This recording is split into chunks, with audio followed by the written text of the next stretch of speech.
They say that everything in life happens for a reason, a good reason. But is it easy to believe that when life throws its worst at you? Let me share a story that might change your perspective. Deep in a lush green forest, where the ancient trees whispered secrets to the wind, a young man came running, searching for a wise sage. His eyes were swollen with tears, his heart heavy with an unbearable pain. He fell to his knees and cried out, "Master, I've lost everything. Thieves ambushed me in the forest and stole all that I had. My money, my belongings. It's all gone. I have nothing left, not even a way to get back home. How can this be fair? My life is ruined."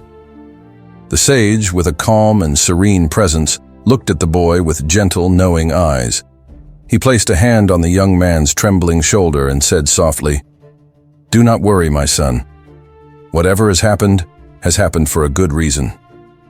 The young man's grief instantly turned to anger. "A good reason?" he snapped. "How can you say that? I've lost everything. What could possibly be good about this?" The sage smiled faintly. "Let me tell you a story.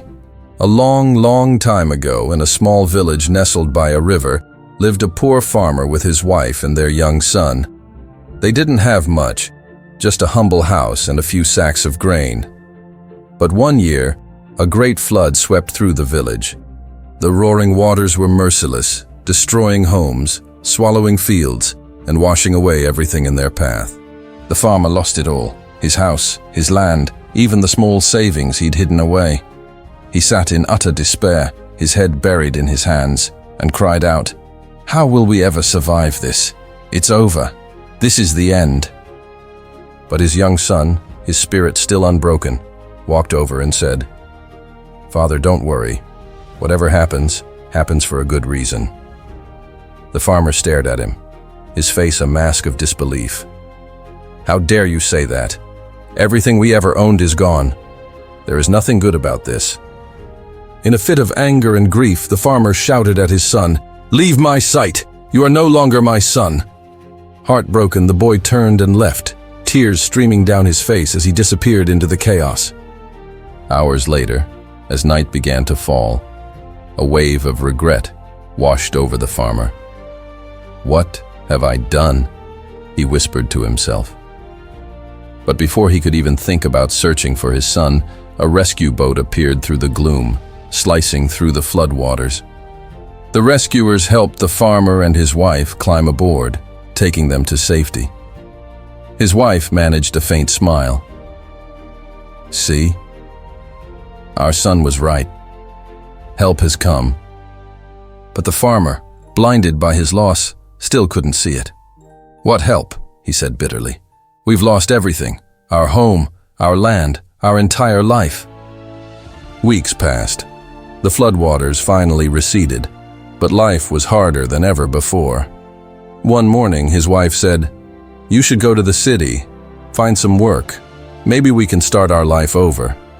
Reluctantly, the farmer agreed. He walked for days, hungry, exhausted, and losing hope with every step. So many people turned him away. Just as he was about to give up, a kind merchant saw the honesty in his eyes and offered him a job, and even a small room to live in. Years went by. The farmer worked tirelessly, slowly and steadily rebuilding his life from scratch. Then, one evening, there was a knock at his door. When he opened it, he froze. Standing before him was his son, now a grown man, well-dressed, with a kind and gentle smile on his face. "Father," the young man said softly, "it's me. After you sent me away, I went to the city. It was a struggle at first, but I learned. I worked hard, and eventually, I started my own business. I built a company. I've come back to take you and Mother to live with me. I bought a new house for all of us. For all." Tears streamed down the old farmer's face. He pulled his son into a tight hug, unable to speak for a moment. "My boy, I can't believe it. You were right all along. Everything really does happen for a reason." The sage finished his story and looked back at the young man before him. "Do you see, my child? Sometimes life takes away what we think we need, only to give us what we truly deserve. The young man, still clutching his own pain, said, "But I've lost everything. How can this possibly be good for me?" The sage simply smiled and handed him a small, shiny stone from his pocket. "Take this. I found it in the forest just this morning. It might help you." The young man looked closer. It was a philosopher's stone, a gem of immense, almost unbelievable value. The sage said gently, "Had you not lost your belongings, you would never have felt the need to find me.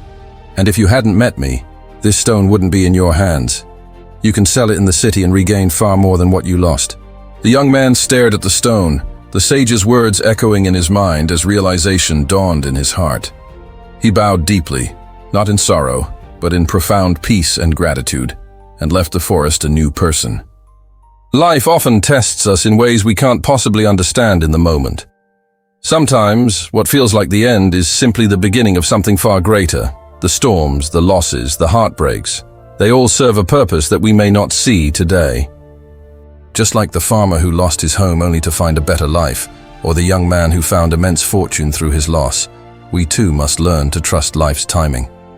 So, the next time it feels like everything is falling apart, remember this: the universe isn't taking from you, it's preparing you. Every closed door, every broken dream, and every painful goodbye carries within it a hidden blessing. Be patient, have faith, because one day you'll look back and realize that everything truly did happen for a reason, and it all led you exactly where you were always meant to be. Thanks for watching. If this story resonated with you, please like, share, and subscribe for more content that can help you on your journey. See you in the next one.